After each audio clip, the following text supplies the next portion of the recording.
Lamara Benson walked briskly, her leather jacket pulled tight against the chill, earbuds tucked in, soft jazz filling her ears. She loved the city at night, not the neon chaos of the day, but the subtle pulse of shadows and streetlights that whispered secrets only those willing to listen could hear. No one on these streets knew Lamara as the person who commanded respect in every precinct, the one whose very name struck both fear and admiration in criminals and officers alike.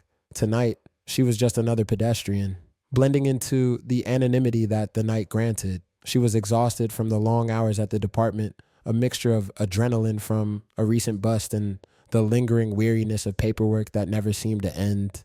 As she rounded the corner near an alleyway, the city's quiet was shattered by a sudden commotion. Three figures emerged from the shadows, rough voices demanding her purse and phone. Lamara's instincts screamed at her, a reflex honed over years, but the exhaustion and the casual anonymity she clung to kept her calm. Little did they know, the woman before them was not just any citizen, she was the chief of police, and tonight, her city had underestimated its protector. The alley smelled of damp concrete and garbage, a smell that made most people wrinkle their noses. Lamara's eyes flicked to each shadow as the three men approached, their gait uneven, confidence falsely inflated by the night's anonymity. "Hand over your purse now," one of them growled, his voice thick with menace. Lamara stopped, weighing her options in a fraction of a second. Most people would panic, comply, maybe even plead. She, however, had spent over a decade studying criminals, predicting their moves, and understanding their weaknesses. "Gentlemen," she said calmly, her voice steady, "I suggest you reconsider." The taller thug laughed, a sharp bark that echoed against the brick walls. "And why is that? You got a badge or something? Ain't nobody around to save you." Lamara's lips curved into a faint smile. No, they didn't know who she was. Not yet. The adrenaline coursing through her veins was familiar, addictive, but unlike anything in the controlled environment of her office. Before any of them could react further, she made her move. Swift, precise, almost effortless, she sidestepped, grabbed the nearest attacker's arm, twisted it behind his back, and with a single motion forced him to the ground. The other two froze, realization dawning too late. The two remaining thugs exchanged nervous glances, their bravado flickering. Lamara's stance was firm, each movement deliberate, honed by years of tactical training. She didn't shout, didn't panic. She didn't need to. The city had taught her one thing: fear could be weaponized. And tonight, she was the weapon. "Back up," she warned, her voice calm but commanding, every syllable laced with authority. One of them lunged forward, clearly thinking brute force would work. The last thug hesitated, sweat trickling down his temple, his eyes wide. "Yo, she's just a girl," he stammered, trying to regain control of the situation. Lamara's gaze locked onto him. "I'm no ordinary girl," she said, her tone a low, controlled growl. In that instant, the weight of her title, the power she usually carried in her office, seemed to radiate from her. Silence fell. The streetlights above flickered, casting their long, trembling shadows out across the scene.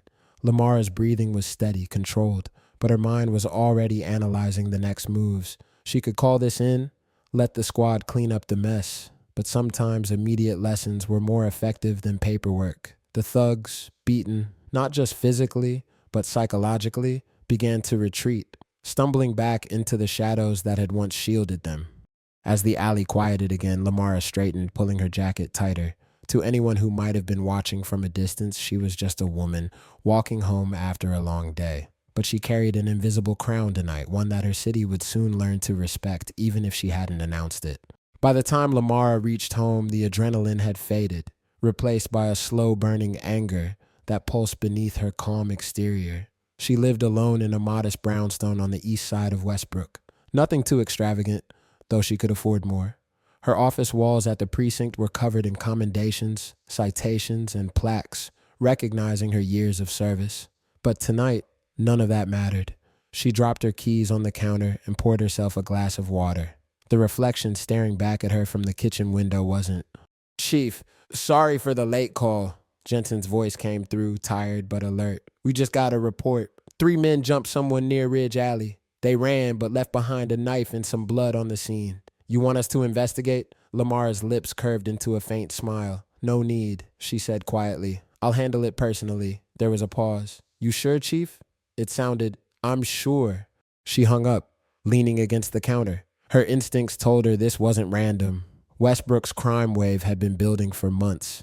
Petty thefts, small gang operations, drug peddlers using the shadows as cover. She'd been trying to track down the leader of a rising street crew known as the Vultures. They were young, reckless, and ruthless. Now, 3 of them had tried to rob the wrong woman. Lamara set her glass down and pulled open the drawer beneath her counter. Inside was a small black lockbox. She keyed in the code and retrieved her service weapon, sliding the magazine into place. The sound of it clicking in echoed softly through her quiet home. "Time to finish what they started," she murmured. The next morning, Westbrook woke under a cloudy sky. The city seemed restless, uneasy, as though it too sensed the storm brewing beneath its surface. Lamara arrived at the precinct early, dressed sharply in her tailored navy suit. The air around her carried quiet authority. People straightened when she passed, their murmurs softening. Few dared to interrupt her stride. "Morning, Chief," Officer Raymond called from behind the front desk. "Rough night, you could say that," she replied smoothly, sliding a folder under her arm. In her office, Lamara closed the door and turned on her monitor. A digital map of Westbrook glowed on the screen, dotted with pins marking crime scenes. She zoomed in on the East End, her alley from last night. 3 new pins blinked there. Evidence collected, knife recovered, blood sample identified. She frowned. The ID results had come back faster than usual. The name on the screen made her pause. Marcus Slim Dyer, a known associate of the Vultures, wanted for armed assault, extortion, and trafficking. She exhaled sharply. Corruption. The one disease she despised above all. Pulling up her comms device, she called Detective Jensen. "Meet me in 30. Warehouse District. No backup. No sirens." Jensen hesitated. "Understood, Chief. What's going on?" "Just tying up loose ends," Lamara said. But deep down, she knew it was more than that. Someone inside her department had been feeding intel to the Vultures. That's how they knew which alleys were safe, which routes patrols avoided. And last night, that wasn't coincidence. It was a message. She holstered her weapon, grabbed her coat, and left the office. The time for patience was over. The city's chief protector was going hunting. Not with a badge, but with purpose. The old warehouse sat on the far edge of the Westbrook docks. Its windows shattered and roof half collapsed, but inside, business thrived, the kind that hid behind shadows and silence, crates stacked high, muffled voices echoing, men moving with purpose. The Vultures ran this place like clockwork. Lamara parked her unmarked car a few blocks away. Detective Jensen joined her moments later, tension already written across her face. "Chief, I ran a quick trace," Jensen said, adjusting her vest. "The company listed under that warehouse? Gray Line Construction?"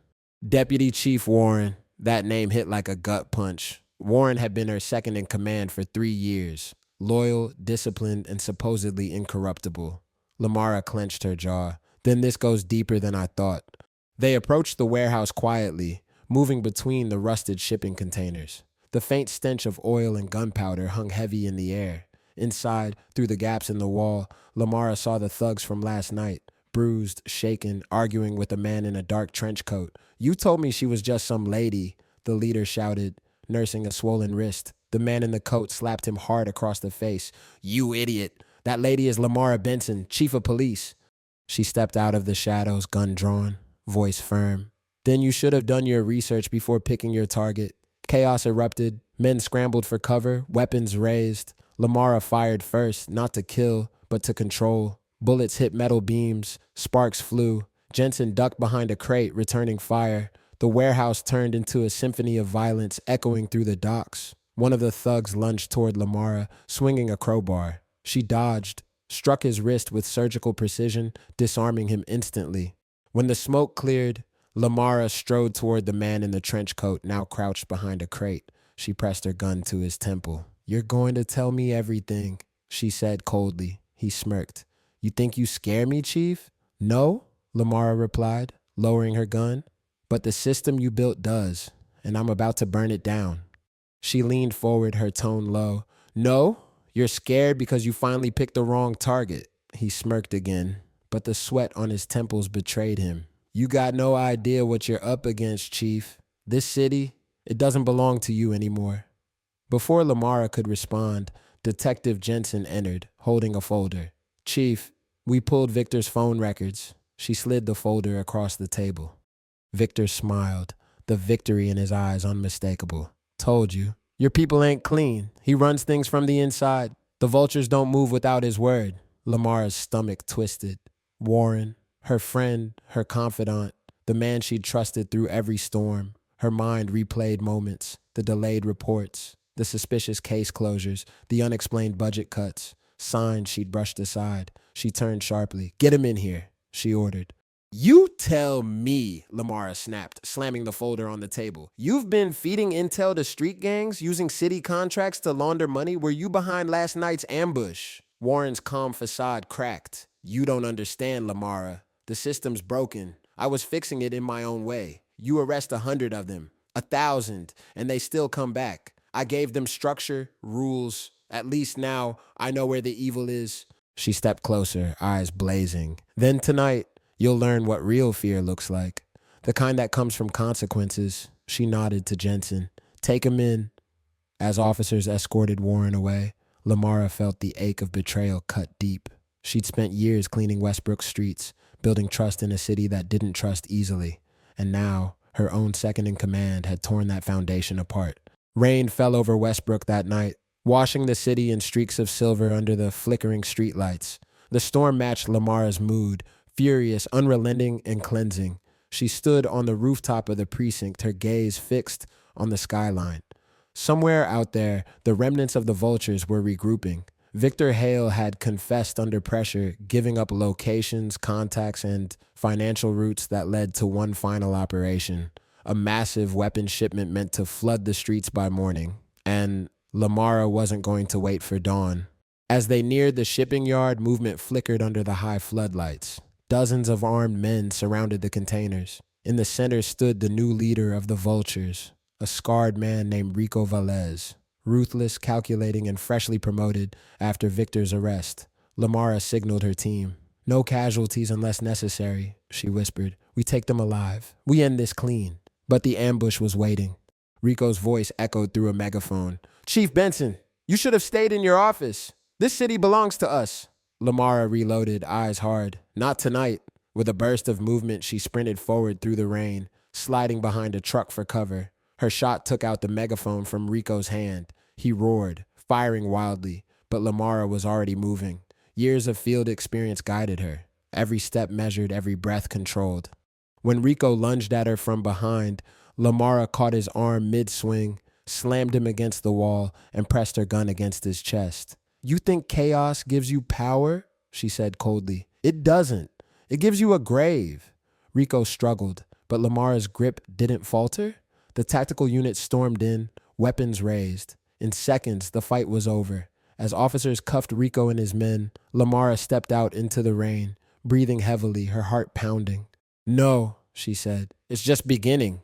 The cleanup would take weeks, the trials months, the healing maybe years. But as she looked at the flashing lights reflecting off the wet pavement, Lamara felt something she hadn't felt in a long time: hope.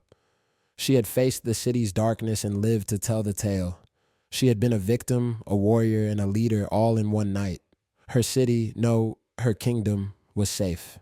As dawn broke, painting the clouds with streaks of gold, Lamara Benson stood tall, not as the woman who'd been robbed, but as the chief who took her city back. She turned to the camera crews gathering near the docks, her voice firm and resolute. "Evil never sleeps, but neither does justice." Then, with a small, knowing smile, she added, "And if you followed this far, don't forget to subscribe for more stories like this, because sometimes the truth sounds just like fiction until it happens to you."